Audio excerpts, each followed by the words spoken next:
மருத்துவமனையிலிருந்து டிஸ்சார்ஜ் செய்யப்பட்டு நான் தமிழ்நாட்டில் மத்திய அரசாங்கம் நேற்றைக்கு நடத்தியிருக்கிற பேச்சுவார்த்தையில் வருகிற 22ஆம் தேதி மீண்டும் பேச்சுவார்த்தை நடத்த வேண்டும். அன்றைய தினம் வேளாண் துறை அமைச்சர் அந்த பேச்சுவார்த்தையில் கலந்து கொள்வார் என்கிற உத்தரவாதத்தோடு கோரிக்கைகளை ஏற்றுக்கொண்டு மத்திய அரசோடு கலந்து பேசிவிட்டு 12ஆம் தேதி மீண்டும் பேச்சுவார்த்தைக்கு அழைத்திருக்கிறார்கள்.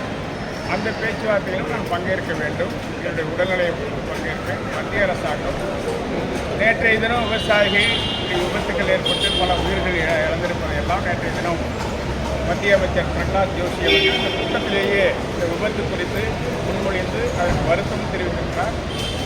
மத்திய அரசின் சார்பில் குணமடைவதற்கும் அவர் பிரார்த்திக்கிறேன் என்கிற செய்தியை சொல்லியிருக்கிறார்.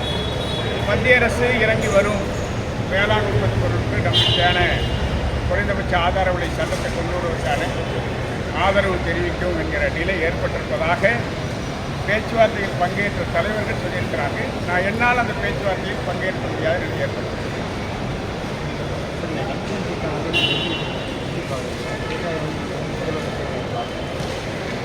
டங்ஸ்டன் திட்டம் முதலமைச்சரே நேரடியாக அங்கே போய் பார்த்துட்டு வந்திருக்காங்க.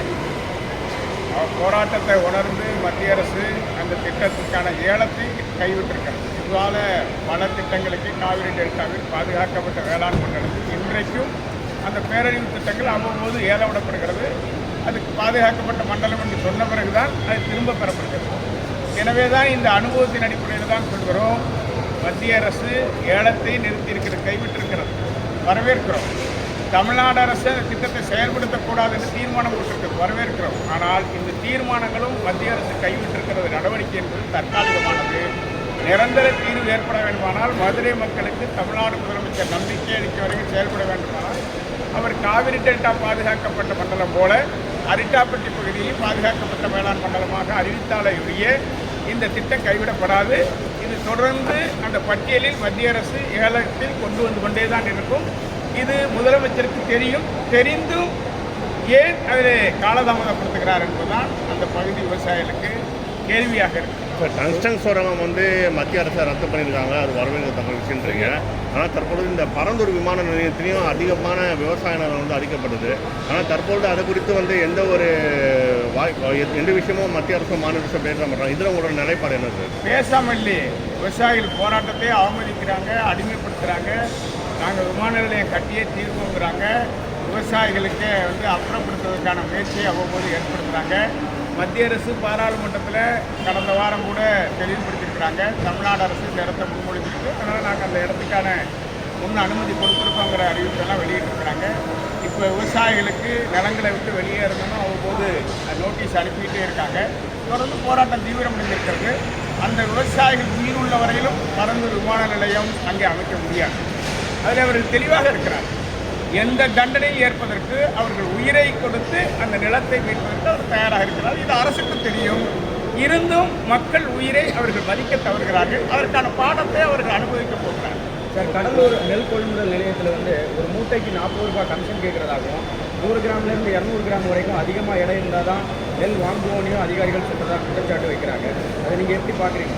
இந்த பிரச்சனை இன்று நேற்றல்ல, இது ஒரு 4 நூற்றாண்டு காலமாக தொடர்கிறது.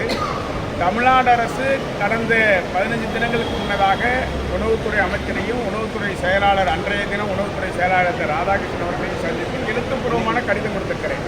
இந்த ஊழல் முறைகேடுகள் தொடர்கிறது.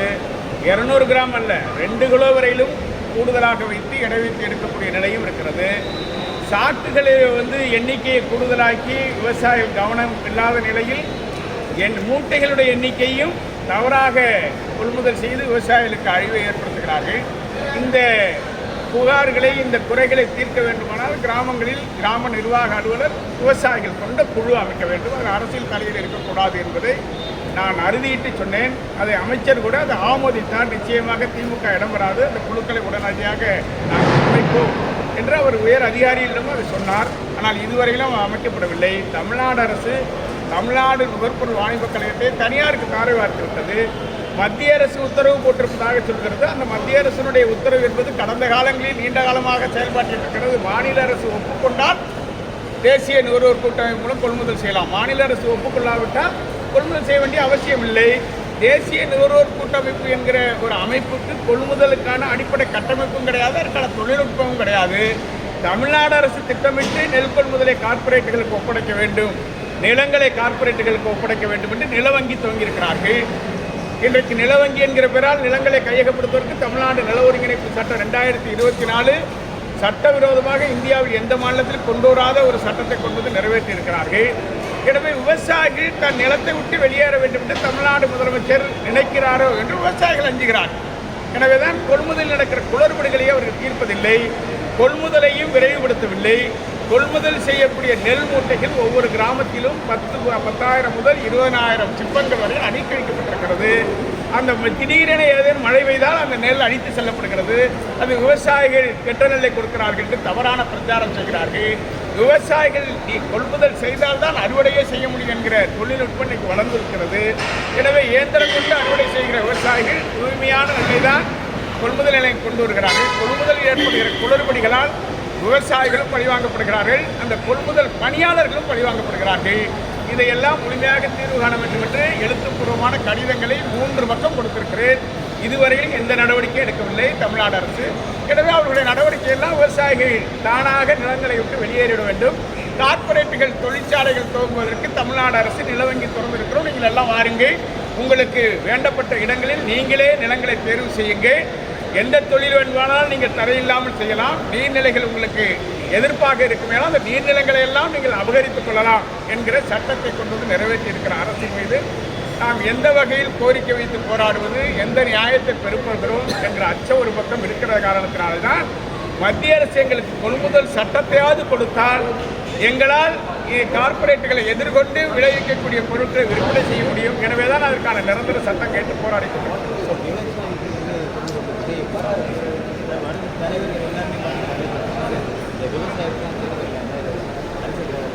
எல்லாமே அரசியலுக்கு வருகிற தலைவர்களும் அப்படித்தான்.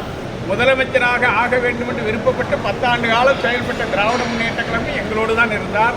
முதலமைச்சர் எங்களுடைய போராட்டத்திற்கு தலகர்த்தராக விளங்கினார் 10 ஆண்டு காலம். இன்றைக்கு நில ஒருங்கிணைப்பு சட்டத்தை கொண்டு நிலத்தை கொடுக்கிறார். அப்படி தடம் இருக்கிற விவசாயிகள் மீது குண்டல் சட்டம் ஆகிறது. ஆனால் புதிய வரவுகளை எதிர்பார்க்கிறார்கள் மக்கள். எதிர்பார்ப்புக்கு ஏற்ப அவருடைய செயல்பாடு அமைந்தால் மக்கள் வாக்களிக்கப் போகிறார்கள். இல்லை என்றால் இந்த பிரச்சனைகளை தீர்ப்பதற்கு யார் என்கிற நிலை ஏற்படும். ஓகே.